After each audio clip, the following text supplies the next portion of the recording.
दिनै जेरावबो थांनाय जायाखै एक्चुअली थाङाखै नङा थांदों आं सान्तिपुर बा गुबुन जायगायाव नांगौ बायदि न'खराव हाबनाय जायाखै आं ओंखायनो भिडिअबो दिनै बेलासियाव आपडेटबो होनाय जायाखै ओंखायनो मैया बेलासियाव आपडेटबो होनाय जायाखै दा ओंखायनो माबा फुङावसो हराव खालामनाय भिडिअ ओंखायनो हगारनो नागिरदों थ' मोनसे जिनिसखौ नुदों सान्तिपुरजों थांनानै चिरां डिस्ट्रिक्टआवनो सान्तिपुर दागगारि थांनाय लामा जोंनावहाय पलिटिक्सनि खोथाखौ आं फंनैसो खोथा बुंनो एक्चुअली मा जोंनाव बिजेपिया हाबमारसिगोन नामा बा हाबनायाथ' हाबखाबायानो जोंनावहाय नेक्स्ट 25आव बिजेपिया मा बिटिसिखौ सालायसिगोन नामा बिनि बादै फंनैसो खोथाखौ सावरायनाय थ' हेल' लोगोफोर आंनि अफ्रि दैमारि चेनेलाव नोंथांमोनखौ आरोबाव फिन खनसेबाव बरायनानै लाफिननाय जाबाय पलिटिक्सनि बारै जाबाबो जायाबाबो फंनैसो खोथाखौ बुंब्लासो रोङो बुङाब्ला मालाबाबो रोङा सावरायब्लासो रोङो सावरायाब्ला मालाबाबो रोङा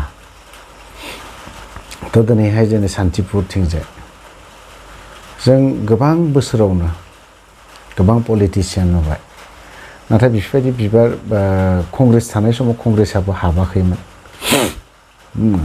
कंग्रेस थानाय समाव कंग्रेस हाबाखैमोन बे जोंनि बे दाखालि गोजोन गोरोबथा जानायनिफ्राय बिजेपिया माबा मोनसे सिमां नुदों जोंनि बिटिसिआव माबा मोनसे मोजां सिमां नुदों ओंखायनो बिथांमोना हाबनायनि थाखाय मोन्थाय दं आं बेखौ मिथिगौ खिन्थु जोंनि पलिटिसियानफोरा बेफोरखौ सानै हयै सोनायासो मोजांमोन मानो होननानै बुङोब्ला जों बिजेपि फैयोब्ला दाखालिबो जे ट्राइबेलनिफ्राय एरख'नांगौ होनना बुंनाय खोथाफ्रा बेफोरबायदिया सोमजिबाय थागोन आरो गावजों गाव मोनसे एना एनिखौ लाबोबाय थागोन दाजाथों इसोरनि अननायाव बर' रायजो राजानि खोथा बुंनायाव दाजाथों खिन्थु बिजेपिया सोगोन बर'निखौ दाखालि जेरैबायदि हिमन्त बिश्व शर्माया जोंनि बर'फोरजों जेरैबायदि रायलायलांदों जोंनि पलिटिसियानफ्रा मालाबा बेफोरबायदि सावरायदोंमोन नामा खोथाया बे सोंलुआ जुदि बिजेपिया हाबमारोब्ला आरो बिजेपिया जुदि बिथांमोना बिटिसिखौ सालायमारोब्ला नों बर'आ मा जागोन बेनि बारै हाजार टाइम साननाया मोजां जोंनि दा जियाव खुंथायाव दङ बिथांमोना जों बिजेपिया हाबोबा जोंनि बर'नि पलिटिक्सफोरा मा जाजोबगोन फिसा अट'नमास काउन्सिल दं डिमा हासाव अट'नमास काउन्सिल कार्बि आलं अट'नमास काउन्सिल बेफोरबायदियाथ' ओरैनो बिजेपिजों एसेब्लाबो मा खालामना डमिनेट खालामना दोनजानायखौ नुदों डेभेलपमेन्टखौ नुवाखै होननानै बुंजागोन ओंखायनो गासै बर' रायजो राजा नोंथांमोनखौ खावलायगोन जि जायगायाव बिजेपिनि अफिस दं नोंथांमोना बावहाय दाथां फैसाया देरसिन नङा आं बर' रायजो राजाखौ एसे खावलायदों नोंथांमोना बिथांमोननि अफिसाव दाहाब दानिफ्रायनो गोजान था आं बेखौ खावलायदों बिजेपिया नों बर' रायजो राजाखौ नों बर'खौ दिनैहाय गावजों गाव एना एनि खालामहोनायनि थाखायसो बे बिजेपिया हाबदों आरो जोंनि जेसेबां बर'नि दैदेनगिरिफोर बिथांमोनखौ आं खावलायदों नोंथांमोना सामलायनो नाजा बिजेपियाव जेसेबां दङ बर'नि दैदेनगिरिफोर नोंथांमोना ओंखार बिश्वजित दैमारि बिथाङा चिफ जानो नागिरदों नोंथाङा बिटिसिनि मानो चिफ जायाखै आं बेखिनि खोथाखौ बुंगोन मानो जायाखै मानो हाया बर'आव मोननै पलिटिक्स हान्जा दङ नोंथाङा बिपिएफखौ मोजां गाज्रि मोनाखै इउपिपिएल मानो हाबाखै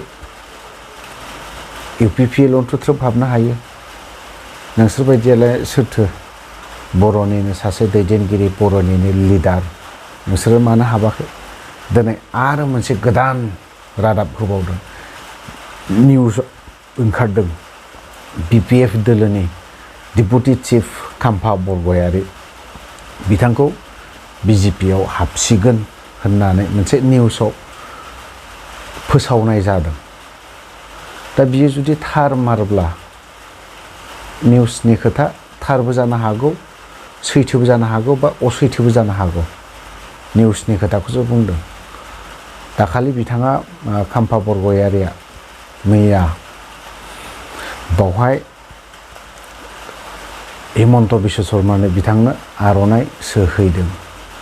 दा बिनो सोहैदों मा हिसाबाव सोहैदों आंहा बेखौ बुंनांगौ जेबो गैया। नाथाय बुंनांगौआ बेनो जे खाम्फा बरगयारिया जुदि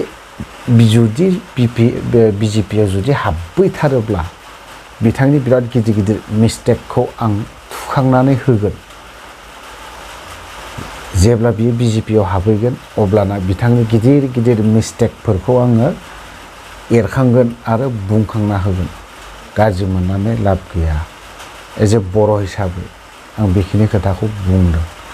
बा नोंथाङा दा जुदि थांथाराखै आं बुङा आंनिफ्राय बा जों खावलायगोन बर' रायजो राजानि जानानै डेपुटि चिफ एक्स डेपुटि चिफ बिथां खाम्फा बरगयारी बिथाङा BJPआव थाङाबा मोजां जागोन। नोंथाङा जेरैबायदि दं बिदि थायोब्ला मोजां। बर' रायजो राजाफोरनि खोथाखौ सान बर' रायजो राजानि दुखु खस्थ' खालामनायखौ सान आं बेखिनि खोथाखौ बुंगोन। खारन दिनै BJPआव थांनानै सोर मा खामानि मावनो हादों राजिब बांगालमोन बायदि BJPआव हाबनानै मा खामानि मावनो हादों माथो मोजां बिबान मोनदों बिसोरो। हमनानै ला सबायझार समस्तिनि प्रभात बसुमतारी बिथाङा BJPआव हाबदों माथो डेभेलपमेन्ट खालामनो हादों। एग्जाम्पलाव बेफोरनो फिसा फिसा उदाहरन होजाजोबो। नोंथाङा बेवहाय हाबहैनानै नोंथांखौ नेक्स्ट बार BJPआव हाबोब्ला नोंखौ चिफ बानायगोन माबा माबि हिमन्त बिश्व शर्मानि गोदै रावाव दा गोजाव आं बेखौ बुङो। जोंफोरनि फिसा फिसा मानसिफोरखौबो BJPआव जायफोरा हाबनानै ओंखारफिनदों बेफोरनिफ्राय खोनादों। आं सासे मानसिजोंबो रायलायनो मोनदों BJPनि मानसि। आं BJPआव हाबनाय मानसि आं BJPनिफ्राय मानो ओंखारदों बेखिनि खोथाखौ गाव स्पस्ट होनदों। BJPआ बर'फोरखौ मालाबाबो स्पेशेल जिरायनायाव लाफानो नागिरा। बर'फोरजों आलादा मोनसे सावरायगोन गावसोर गोजा मोनसे आलादा सावरायगोन। गावसोर गोजा सावरायनायासो स्पेशेल जागोन। नों बर'फोरखौ लाफानानै सावरायनाया मालाबाबो स्पेशेल जाया होननानै बिथाङानो बुंदों। सम सफैयोब्ला बिथांनि नामखौबो सावगारिखौबो आं खोन्थागोन खिन्थु दा आं खोन्थाथ'वा। ओंखायनो आं बुंदों नोंथाङाथ' गोबां गिदिर पलिटिसियान जोंथ' नंखाय बाखाय फिसा पलिटिसियान। बिस्वजित दैमारि बिथांमोनाबो जोंनिख्रुइ बिराद गिदिर जोंखौ बुजायनो हानाय जोंखौ फोरोंलांनो हानाय बिथांमोनखौ जों बुजायनो हानाय गोहो गैया। जों जा साननानै मोननाय थौले मेलेम बिजोंसो बुंदों। ओंखायनो नोंथांमोना थाङाब्ला मोजां आं बेखिनि खोथाखौ बुंदों। नोंथाङा जुदि बिदि थाथारनोब्ला UPPLआव हाब जेबो गिदिर बाथ्रा नङा बेफोरो। 3 बोसोरनि थाखाय हाबनानै था बावहाय जेबो गिदिर बाथ्रा नङा। थेवबो नोंथाङा बर'नि पलिटिक्स हान्जायाव हाबनानै थानाया मोजां। BJPआव थाङा लाफानो आं बेखिनि खोथाखौ बुंगोन। दिनै नोंथांनि सायाव नोंथाङा जुदि BJPआव हाबथारोब्ला कयेकथा खोथाखौ आं बुरखांगोन। नोंथाङा आंनि सायाव मा एक्सन लायो लानो हागोन आंहा बादा गैया। एज ए बर' फिसा हिसाबै आङो बुंनांगौखौ बुंगोन। रायजो राजानो खोन्थानांगौखौ आं खोन्थागोन। दिनै निउसाव नुनानै आं दुखुबो मोनदों। सोरबा जोंनिया फिसा फिसौ पलिटिसियान कयेकजन दङ। नोंसोरबायदि जों पलिटिसियान गिदिर पलिटिसियान नाङा। BJPआव थांग्राफ्रा माथो मोनदों जेबो डेभेलप खालामनो हायाखै। जेबो हायाखै। जोंनि BTCआव जेबो डेभेलपमेन्ट खालामनो हायाखै। बेखिनि खोथाखौ आं बुङो। थ' लोगोफोर भिडिअखौ आं बारा गोलाव खालामला बेखिनियावनो दोनथ'नाय जाबाय। जय बर' हारिनि।